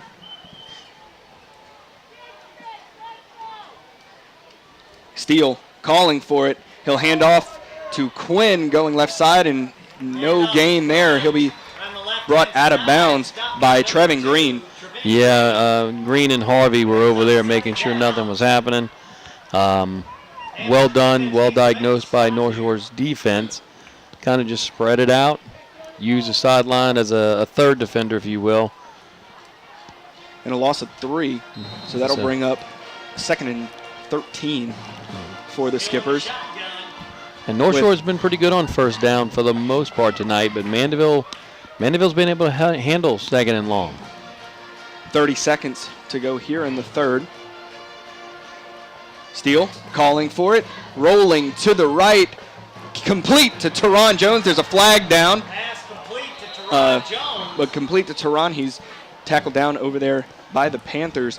But this flag, once again, is in the area of holding, which has been a bit of a bugaboo for the Skippers. And I can't believe I'm 26 years old and just used the word bugaboo. Hey, it seems appropriate. Against the Skippers. Holding. So, holding once again, and that'll back the Skippers up. I'm sure the Mandeville coaching staff, those fellows over there, are probably using other words than bugaboo. They're probably a little, frustrated with it. But again, it's one of those things where it's a judgment call. what is holding. Sometimes they allow them to get away with some stuff, sometimes not. Second and very long for the Skippers. Steele in the shotgun. Try the hard count again. New play coming in from Coach Hickman Coach Bordelon on the sideline. Clock ticking down. 5 seconds to go. Will Mandeville get the playoff? No, they will not. The game clock was running, but the play clock never was set. So that will end the third quarter as the Skippers lead 28-21. St. Tammany Parish Public Schools, an A-rated school district. Graduates with the highest ACT scores in the state. Facilities with the latest technology. Safe and secure schools. A variety of sports. Fine arts. And learning to last a lifetime. I'm Superintendent Trey Foles, and this is where we educate every child, every day.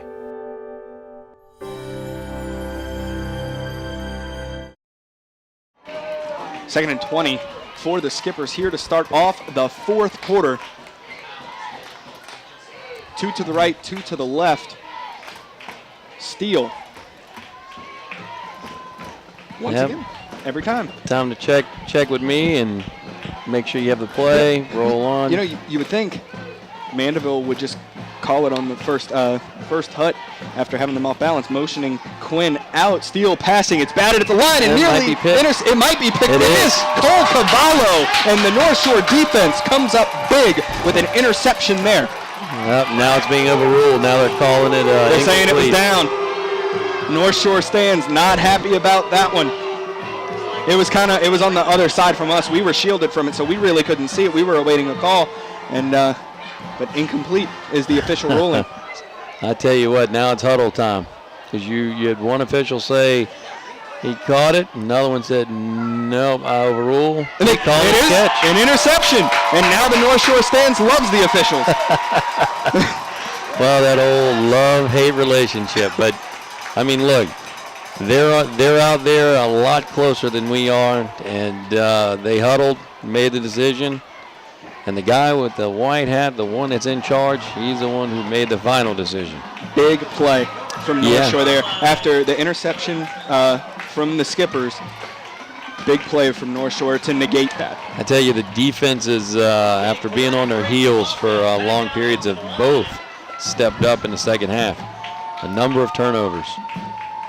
And Harris telling the band to quiet down.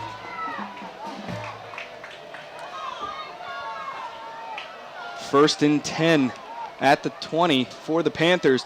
They'll hand it off. Jones has a hole up the middle, and he'll be close to a first down. That will be a first down for the Panthers. A great blocking up front by that offensive line. I tell you what, nice hole, and he hit it. I mean, he was shot out of a cannon right there. Full speed immediately. So first and 10 once again for the Panthers. Bounds in at running back. Harris in the shotgun. Harris trips to the left, and North Shore will have to take a timeout. So with 11:31 to go here in the fourth quarter, Mandeville leads 28-21. First and 10 for Harris and the Panthers. Harris calls for it. Handoff goes to Bounds. He has room, and once he gets to the second level there, the linebackers were able to get a hold of him and bring him down. But a gain of about 4. Yeah, what you're seeing now is instead of the linebackers actually dictating play for Mandeville, they're actually absorbing some of these hits as the offensive line for North Shore's creating some holes. 2 to the right, 1 to the left, 2-back set. Harris, hard count on second and 5. Ah, man.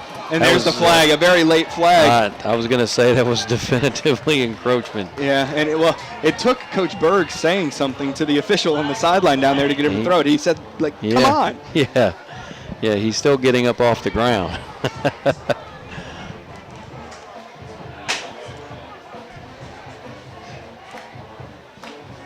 So now we have a discussion down there. And I don't understand why there's a discussion. It was a really easy decision. North Shore's players were pointing it out really quickly. But it brings up second and very short. Second and inches. Now the question is do you try something deep, go over the top, or me personally, I'm putting Harris in some space where he can do some damage. Harris calling for it. They'll give it to Crawford. He'll be met at the line, driven backwards. He might have gotten the first, but that's about it. Let's see what the officials say here. I know the forward progress probably got it as it stretched forward.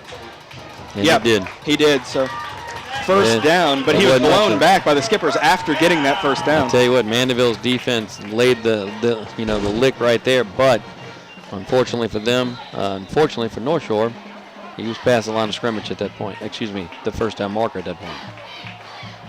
1st and 10 once again for the Panthers. 10:28 to go here in the fourth. Panthers play action. Harris launching it up wide. Oh, it's in and out of the hands. Incomplete, intended for Cade Fleetwood, who had room if he had caught it. I tell you what, he actually had plenty of room. He blew the doors off the DBs there, and he just took the top off of that route, and the ball was perfectly thrown. It's just one of those he's going to want back because he's quality, and unfortunately those things happen. But I tell you what, superbly drawn up play right there. 2nd and 10 for the Panthers. Harris calling for it, looking to pass once again, lofting it out to Crawford. Crawford needs to make a move to get upfield, and he's dragged down over here by number 24.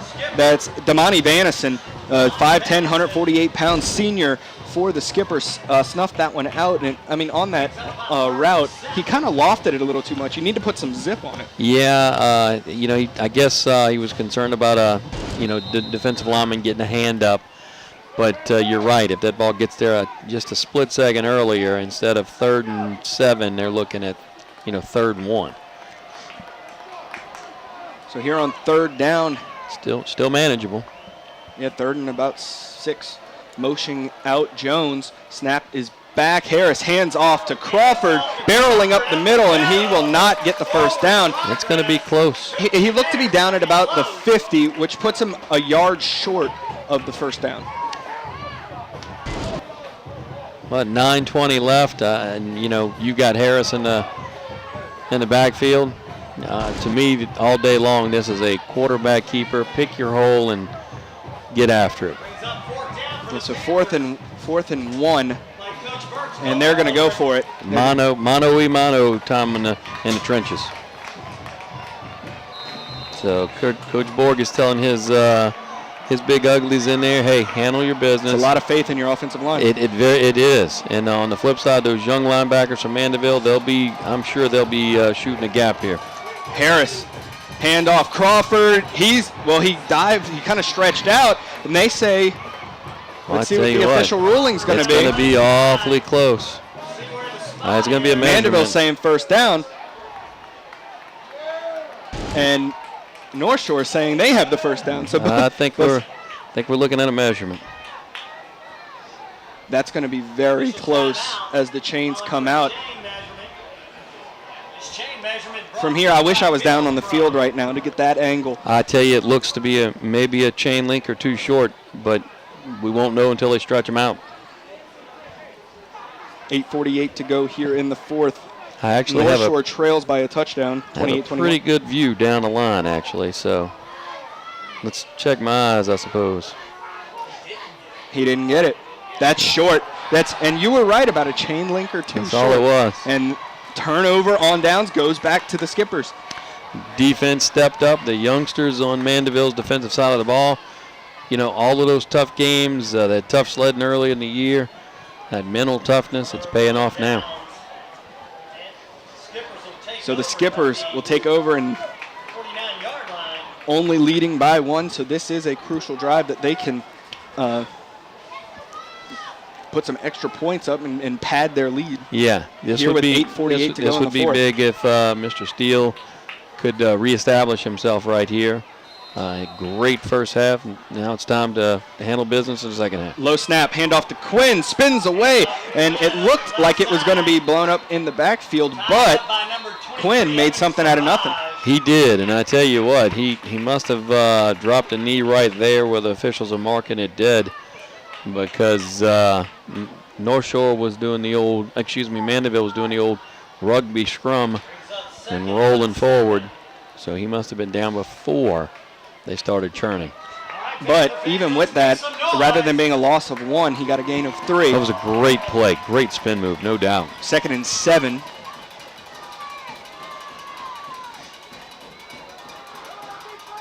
.806 on the clock, 28-21. Mandeville getting it down to 6 on the play clock. Play action, screen pass out to Adams. It will be pushed out of bounds by Marcus. Nice play call right there. I tell you what. And that'll be a first down for the Skippers. It may move the chains.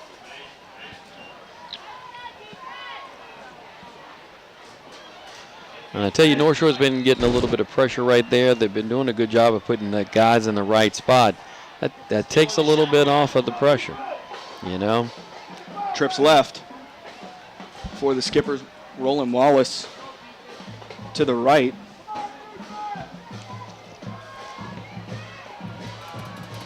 Steele calling for it, design run, right side, following Quinn, and he'll be slung out of bounds by Panks. There's a big play right there by North Shore's defense. Steele he's an excellent athlete, so when you can limit him to, 1.5 yards, 2 yards, in particular getting him out of bounds, saving some of that clock. It's a good play by their defense. That brings up 2nd and 9. Skippers going in that base formation, 2 to the right, 2 to the left. And North Shore has been tough on first down tonight, but Mandeville, again, they've handled that 2nd and long amazingly well. Steele calling for it. Handoff to Quinn, going left side, and he'll be dropped over there by number 20, Kershawn Fisher. But a good gain for Charles Quinn. Well, not as much as I thought, about a gain of a yard. Yeah, so Mandeville's offense sitting here looking at a 3rd and a long 7. So with 7:18 on the clock, Panthers fans making some noise here for their defense. Tell you, this sets up nicely for Steele if he wants to roll right and, survey the field and take off. If he wants to take off, he's so elusive. But puts the DBs in a tough spot. Snap, low, handoff goes to Quinn, looking to bounce outside. There's a flag down in the backfield. Could be holding. They may need to hold. May need to accept this one just only because you're looking at field position, and it's a short 4th down. If that's the case, Mandeville may want to go for that. They'll decline it. Let's see what Mandeville does here. So 4th down, 4th and 6 for the Skippers. They're going to leave they're leaving their offense on the field here. I tell you what, I thought that he got a little bit more than that in terms of yardage. 4th and 6. That's a long chew on 4th down. I wonder if you see Wallace over in the middle. He's tall. You can loft it to him and get it. Steele. Play action. Dropping back. Looking left side. He's lofting this one long and over the head of the intended receiver. Intended there for Reggie Burris. Big play right there by the defense for North Shore. Keeps them in this game for sure. This has become a dogfight here in the second half. I tell you what, the defenses have come to. They brought their lunch pail. They're ready to play on both sides. The youngsters for Mandeville have really played well in the second half on the defensive side. North Shore's defense, they've really played well. So tip your hat to both units. So 1st and 10 for the Panthers. Harris and the Panthers need to score as they're down 28-21, and they go handoff to Bounds coming near sideline, and he'll gain maybe 2 on the carry. The long stretch to this side of the field. Malcolm Johnson, walking him down, showing, why people are interested. Yeah, Southeastern and Stephen F. Austin. So ball spotted at the just shy of the 35-yard line here on 2nd down for the Panthers. And you think we see more of Harris because they had the success with it earlier in the second half. This is going to, if he rolls right, it's to his favored side.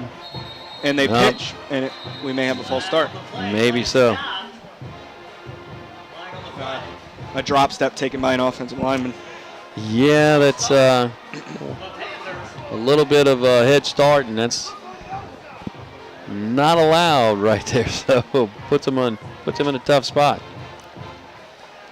Goes from 2nd and manageable to 2nd and, well, a haul. Yeah, about 2nd and 12. For the Panthers, let's see a play coming in from the sideline. In the backfield is Terry's Crawford and Dwayne Jones back there with Harris. And again, it still sets up for Harris to roll to his right. Let's see. Officials calling a stop to meet up and talk it over.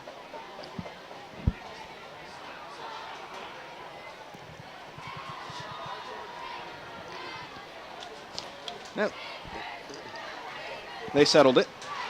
So now they'll play it back into action. Here on 2nd and 14. Snap back. They go handoff to Jones, and Jones is dropped after a gain of about 5. Brought down by number 44, Connor Riche. Nice tackle right there in open space. If he doesn't, Connor Riche doesn't get a hand on Jones right there, it really kind of flips the script on his 3rd down, as is. Mandeville put North Shore in a tough spot here, 3rd and long. Yeah, 3rd and 8 for Harris and the Panthers. And a flag called. Flag on the play. And official talking it over with Coach Berg. Coach Berg wondering what's going on. And an illegal substitution called on the Panthers. And that's the second time we've had kind of a confusing one of those calls. Yeah. Because Mandeville had one earlier, and now this one, I'm not really sure why that was called. That makes 2 of us. So makes it 3rd and even less manageable.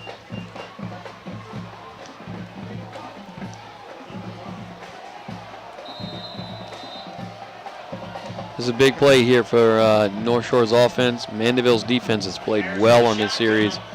North Shore needs to step up if they're going to stay in this game. Crawford lone setback here on 3rd down, dropping back. Harris has time, passes out, and this will be well short of the 1st down. That pass was complete out there, brought down by Zach Bulivus. It was complete to Ethan Swan, but it's still about 4 yards shy of the 1st down. Yeah, and with less than 5 minutes to go, it's decision time. I realize North Shore has... the long snapper's on, as well as Austin Dunlap. This might be... North Shore only has 1 timeout left. So... Snap is back. Very well done. Good snap. He's very consistent. And sky kick for Dunlap. And this one will go out of bounds at about the 37-yard line. 37-yard line, that's where the Skippers will take over. So 4:48 on the clock. Mandeville leads 28-21. What do you think we see here? Well, again, Steele's their main guy. They have a lot of weapons, but he's been the guy, if you will, to kind of be the catalyst for everything. So I think you see a couple of design draws for him. Motioning Quinn out. Handoff goes to Jones up the middle, and Jones still trying to fight forward. Good hard running. Brought down after a gain of about 4. Hunter Gill on the stop. And I tell you what, Gill did a good job of actually sticking his nose in there, because Quinn had a head of steam right there. Check that. That was about a 6-yard gain. So it'll bring up 2nd and 4. And again, North Shore is going to have to step up on the defensive side. Steele, as the clock runs 4:07, and Mandeville taking their time to get set as clock's their friend. Play clock down to 5, calling for it. Handoff goes to Quinn, left side, looking to run forward. He gets the first down, and he'll be brought down over there on that far side by Michael Harvey. And that's a big play right there. Yeah, first down for the Skippers. It'll stop the clock momentarily, but 3:53 to go here in the 4th. Mandeville has the lead, looking to go become 2-3. And that would be huge for them in terms of trying to work their way back into playoff consideration. Steele. The next play comes in. Mandeville getting set. You have two to the right, 1 to the left, 2 back set. Steele calls for it. Blitz coming from Cavallo. They hand it off to Quinn, looking to get left side. He's hit in the backfield and driven back by a host of Panthers, including Trevin Green. Yeah, nothing doing there. North Shore was ready to go. Quinn, I tell you what, he's done an excellent job. He's been their go-to guy, but once too many times to the well right there. So 2nd and 10 for the Skippers, 2:59 to go. We haven't seen Steele run with the ball lately. I mean, I guess the reads have been to let the ball do the work in the hands of Quinn, but he's dangerous.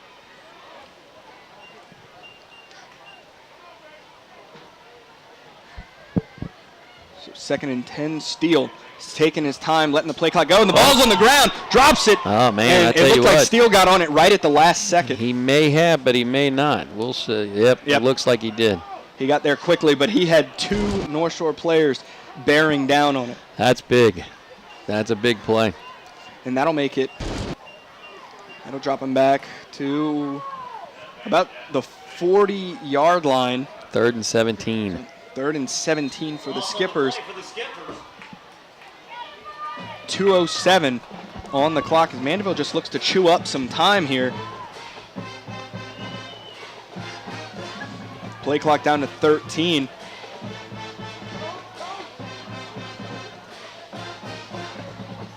North Shore 1 timeout. Mandeville has 3. Steele calls for it. He'll hand off to Quinn. Going left side. Can he get room? No. He'll be run out of bounds. And it's 4th down for the Skippers. I tell you what, that actually will help North Shore. That's one of those where if you're the back right there and you realize you have no shot at the first down, hit the ground in bounds. And keep that clock running. That's right. Instead, North Shore's got a minute and 43 and a timeout. And it looks like they could have decent field position to start potentially a potential game-winning, game-tying drive. Could be game-winning as well if they go for 2, but that would be gutsy. Yes, it would. So Nicholas back to punt. He's been solid punting. He has been. Khalil Fleming on the return. Snap is back from the freshman Odin Pierce. This one end over end. Fleming calls for the fair catch.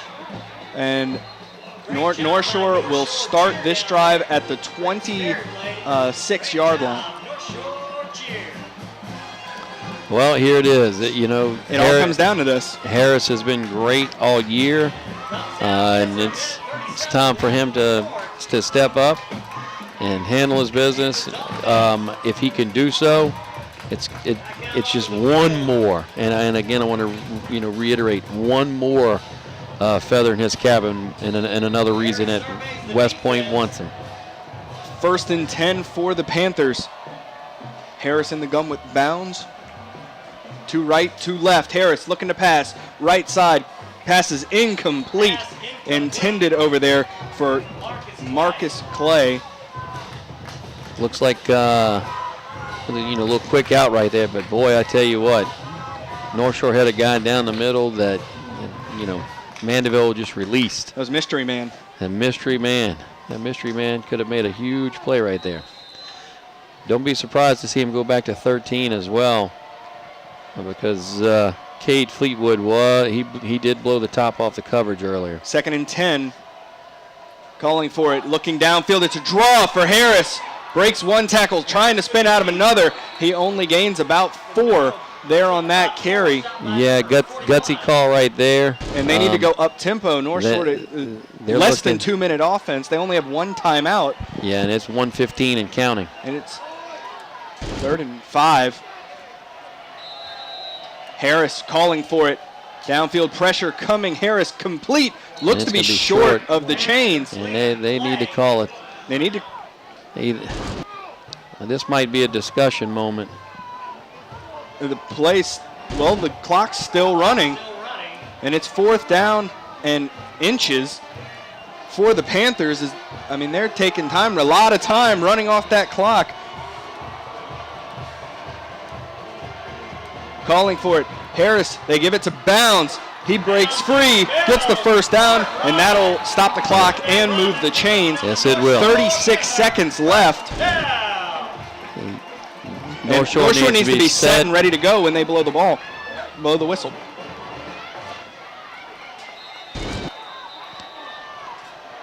Clock's Harris running. Calling for it. Looking downfield, throws right side, short, incomplete. Intended out there for Marcus Clay. Yeah, I think that it was intended to be a back shoulder throw right there in the flat. So. And we have a flag down. See what the call is from the official. North Shore seems to think it's on Mandeville.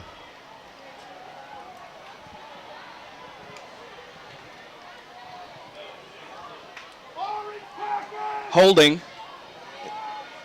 Hands to the face called on. Hands to the face called on the Skippers.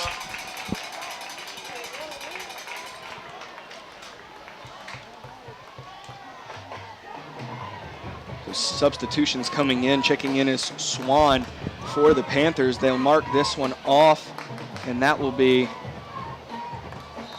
a 1st down for the Panthers into Skipper territory.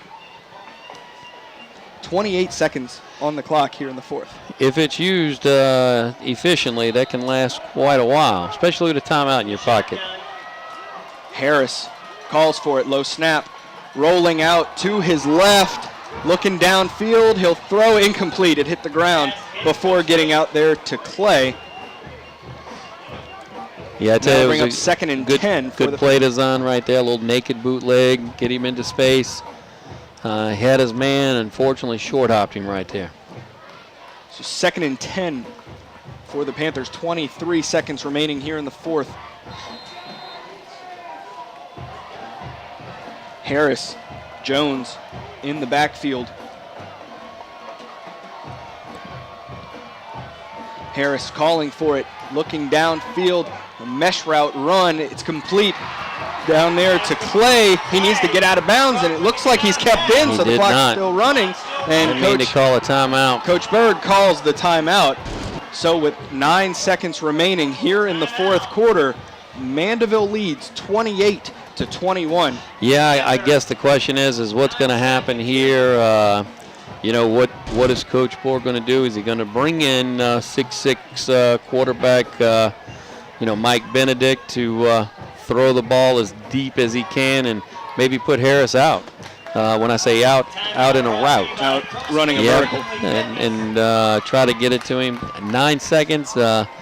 They can get the first and stop the clock, and maybe clock it. But man, that's well, and that's probably what they're going over right now, because if they get that first, they need to have a play in mind to yes, either a play in mind or get that spike clock ready. Clock it and spike the ball. But again, that's a lot to ask in 9 seconds. That's a lot to ask in 9 seconds at any level.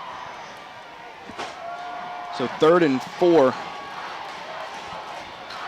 for the Panthers. North Shore cheering. They believe they'll win.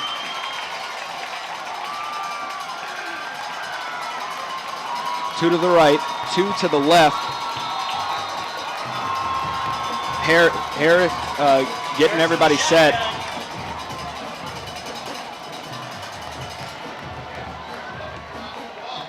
Snapping. Harris dropping back. Pressure bearing down. Malcolm Johnson gets to him. And the ball thrown to the ground by Harris in the grass. I tell you, it may have saved them the opportunity to have one last bite at this game, because if he gets sacked right there, it's ball game. So there's 5 seconds left. Malcolm Johnson came up big there, but it's 4th down. And this will basically be the last play. This is it. Put him, unless there's a penalty on the defense. That's exactly what it'll be. Cavallo split out to the right. Harris calling for it on 4th down. Pressure bearing down from Johnson again. Harris launching it, and this will be batted down by the Skippers, and the Mandeville Skippers move to 2 and 3 and win the game 28-21. Let's take a second to thank those who helped bring you this game, starting with our superintendent, Mr. Trey Folse, our director of broadcasting, Dr. Melody Menard, cameraman, editor, coordinator of Channel 13, Dave the Rave Williams, sideline cameraman, Rhett Sharp, and color commentary, as always, Coach Jimmy Inman. So from North Shore High School, where the Mandeville High Skippers defeat the North Shore Panthers 28-21, my name is Grant Yenny. Good night. You are now leaving the Prep Zone.